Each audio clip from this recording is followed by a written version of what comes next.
questão número 15 é mais uma questão de números complexos. Olha só o que ele fala. Seja Z um número complexo e I a unidade imaginária. Determine Z de tal forma que o triângulo de vértices IZ e IZ seja um triângulo equilátero. Caramba! Como é que eu vou fazer isso? Olha, I eu sei onde fica. Fica aqui. Né? Ele tem coordenadas 0, 1. 0, 1. Esse é o I. O Z eu não sei onde fica. É justamente o que eu tenho que fazer no problema. Achar onde fica o Z. Z. E quem é o IZ? O que acontece com um número complexo quando você multiplica ele por I? Olha só. Você pode ver isso aqui de várias formas. Se você tiver um Z igual a A mais BI e multiplicar ele por I, o que vai dar? Isso aqui vai ficar AI mais B vezes I ao quadrado. Quer dizer, vai ficar menos B, né? Vai ficar AI menos B. Ou seja, se a gente botar a parte real no início e a parte imaginária depois, isso aqui vai ser menos B mais AI. Então, o que acontece quando a gente multiplica um número complexo por I? Ele troca de lugar, o A pelo B, e troca o sinal da parte real. Seria isso aqui, ó. Se você tivesse aqui A e aqui B, o ZI, como é que ele é formado? Ele vai ter a parte real igual a menos B, ou seja, igualzinha a essa, só que negativa. Aqui, ó, menos B. E a parte imaginária é A. Ficou feio esse A, né? A parte imaginária é esse A aqui. Isso aqui é A. Então é menos B mais AI. Então esse ponto aqui corresponde ao ZI ou IZ. Bom, um detalhe importante que a gente tem que lembrar aqui, não tem que ficar descobrindo isso na hora da prova, não. Isso aqui é um detalhe que vem lá do seu treinamento de números complexos, quando você faz exercícios, tá? Olha só o que vai acontecer. O Z e o ZI são sempre perpendiculares. Eles têm o mesmo módulo, que é raiz de A2 mais B2, e eles são perpendiculares. Por que que são? Porque esse ângulo aqui, θ, é igual a esse ângulo aqui, ó, θ. Que é igual a esse θ aqui. Quer dizer, você tem aqui esses dois, aqui é 90 menos θ, né? Claro, vamos falar 90 graus, mas o certo é colocar em radianos. Π sobre 2 menos θ.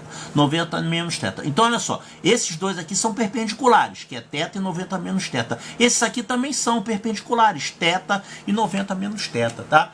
Então, quando você multiplica um número complexo por I, o que acontece é que você vai ficar com outro complexo com o mesmo módulo, só que ele é girado de 90 graus em relação ao original. O que você tem que fazer agora é obrigar esse triângulo aqui a ser equilátero. Quer dizer, você tem que obrigar esses três lados aqui a serem iguais, tá? Olha, esse problema você pode fazer por vários caminhos. Você pode chamar o Z de A mais BI e o IZ de menos B mais AI. Aí você calcula esses três lados do triângulo e obriga a serem iguais para ele ser um equilátero, né? Aí você vai fazer umas contas aqui envolvendo A e B. Vai descobrir quem é o A e quem é o B. Uma outra maneira é você dizer que esse Z aqui é igual ao módulo dele, vamos chamar o módulo dele de M, vezes cis θ, onde θ é esse ângulo aqui. Quando você multiplica um número por I, é a mesma coisa que você somar 90 graus no θ, né? Girar de 90 graus. Quer dizer, o IZ vai ser M, o mesmo módulo, e isso aqui vai ficar cis de θ mais π sobre 2. Aí você vai fazer umas contas envolvendo a forma trigonométrica. Eu vou fazer de um outro jeito aqui. Eu vou usar aqui um pouquinho de geometria, posso? Olha só. Usando um pouquinho de geometria para ajudar aqui.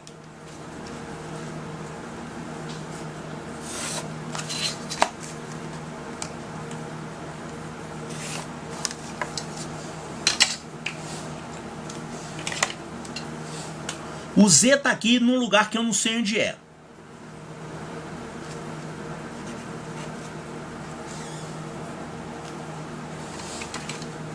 Vamos fazer a ligação aqui entre a origem e o Z. É como se o Z fosse esse vetor aqui, tá? Quando eu multiplicar o Z por I, eu vou ter o IZ, que ele é um outro vetor que é perpendicular a esse aqui.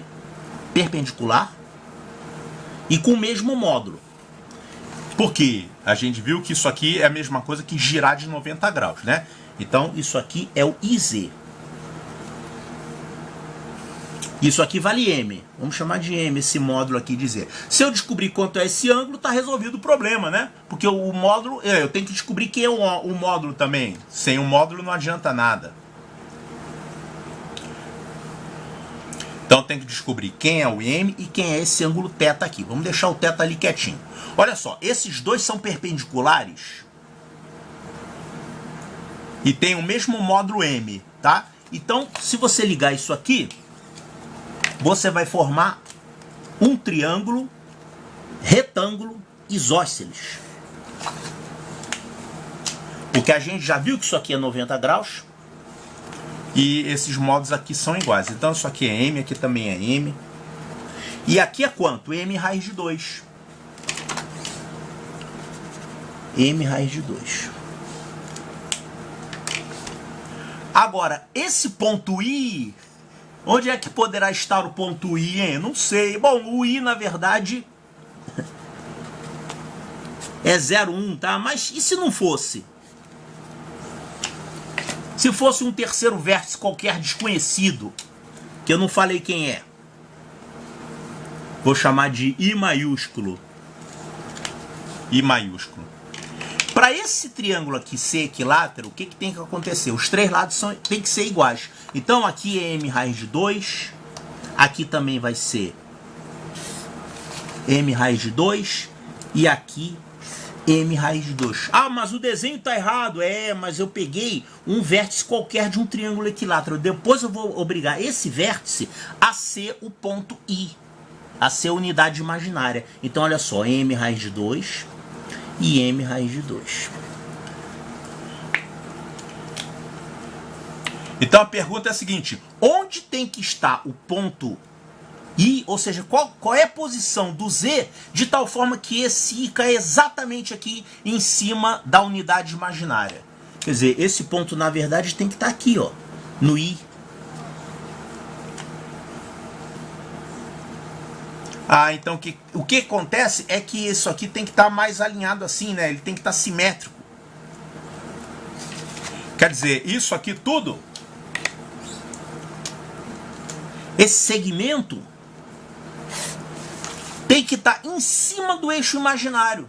E o Z não pode estar torto desse jeito como eu coloquei. Ele tem que estar assim, um pezinho. Ele tem que estar assim, ó.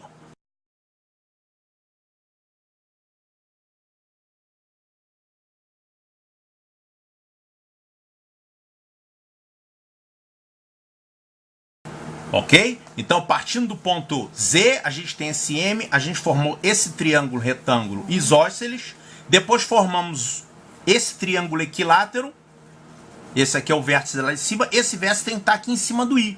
Então, isso não pode estar torto assim como eu coloquei, ele tem que estar com esse segmento paralelo ao eixo X. Paralelo ao eixo real, né? Poxa, então isso aqui, ó, 45 graus, 45 graus, aqui também tem que ser 45 graus, 45 graus. Ou seja, esse ângulo aqui é 45 graus. O θ é π sobre 4. E os valores desses segmentos aqui? Olha, aqui é M. Esse pedaço todo é M raiz de 2. Né? A hipotenusa desse triângulo. M raiz de 2, aqui também é M raiz de 2. Com isso, a gente pode achar essa altura aqui, ó. Ó, esse pedacinho aqui é quanto? Esse pedaço vale M raiz de 2 sobre 2, né? Aqui é M raiz de 2 sobre 2. Esse triângulo equilátero, a gente concluiu que ele tem que ter um lado M raiz de 2. Quanto é a altura do triângulo equilátero? É lado raiz de 3 sobre 2, né? Então, é lado, que é m raiz de 2, vezes raiz de 3 sobre 2. É a fórmula da altura. E a soma desses dois segmentos tem que dar quanto? Tem que dar isso aqui, que é 1. De 0 aí, a medida é 1. Então, com isso aqui, a gente pode calcular quem é o m. Então, a equação que nós chegamos aqui é m raiz de 2 sobre 2, mais m raiz de 2 vezes raiz de 3 sobre 2. Eu botei esse 2 aqui para cá. Isso é igual a 1. Então, resolvendo isso aqui, a gente pode colocar m raiz de 2 sobre 2 em evidência. Vai ficar m raiz de 2 sobre 2, que multiplica 1 mais raiz de 3. Isso é igual a 1. Isso aqui a gente simplificando por raiz de 2, vai ficar um raiz de 2 no denominador. Então, m vai ser igual a 1, sobe o raiz de 2, e desce o 1 mais raiz de 3. Raiz de 3 mais 1. A gente pode racionalizar esse denominador multiplicando aqui por raiz de 3 menos 1. E aqui também raiz de 3 menos 1.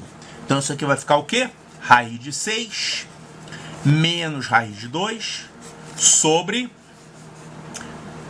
3 menos 1, 2, né? Então esse é o valor de m, raiz de 6 menos raiz de 2 sobre 2. E lembrando que esse complexo z, ele tem um módulo m e tem um argumento π sobre 4. Então, para achar o valor de z, a gente tem que colocar esse módulo, raiz de 6 menos raiz de 2 sobre 2, e colocar o argumento π sobre 4, né? Então a gente coloca aqui cis π sobre 4, ou então é elevado a i vezes π sobre 4. A única resposta que tem esse valor é essa aqui, ó. É a letra D. Então é claro que na hora da prova você não vai ficar perguntando: ah, mas tem uma segunda solução, como é que eu faço? Claro que você não vai investigar isso na hora da prova. Você vai marcar a letra D e vai embora. Agora, por que aparece essa segunda solução aqui? É porque aquela figura que a gente desenhou, ela era assim, ó. Eu peguei um Z aqui, peguei o Z vezes I aqui, formamos aquele triângulo retângulo isósceles, né? E depois fechamos aqui o triângulo equilátero. Mas essa figura também poderia ter sido feita desse outro jeito aqui, ó. A gente poderia pegar o Z aqui embaixo, Z, multiplicando por I, ele vai girar 90 graus nesse sentido. Então a gente teria o IZ nesse ponto aqui. Nesse caso a gente vai ter aqui, se a gente chamar o módulo de Z de M, a gente vai ter aqui M raiz de 2, né? E para formar o triângulo equilátero, a gente vai pegar esses outros dois lados aqui. Então aqui vai ficar também M raiz de 2, M raiz de 2, e esse aqui é o ponto I. Nesse caso, a equação que a gente vai formar vai ser diferente. Em vez de ficar essa soma dando 1, vai ficar essa diferença dando 1. Ou seja, isso aqui é M raiz de 2 vezes raiz de 3 sobre 2 para formar essa altura, menos esse pedacinho, que é M raiz de 2 sobre 2. Isso vai dar 1, que é justamente esse pedaço aqui. Então vai pintar aqui um sinal menos no meio da nossa equação. E esse sinal menos vai acabar aparecendo como mais aqui. E o ângulo, claro, o ângulo não vai ser π sobre 4. O ângulo vai ser isso aqui, ó. É 5π sobre 4. Por isso que vem essa segunda solução. Então tá aqui, resposta correta, letra D de delta.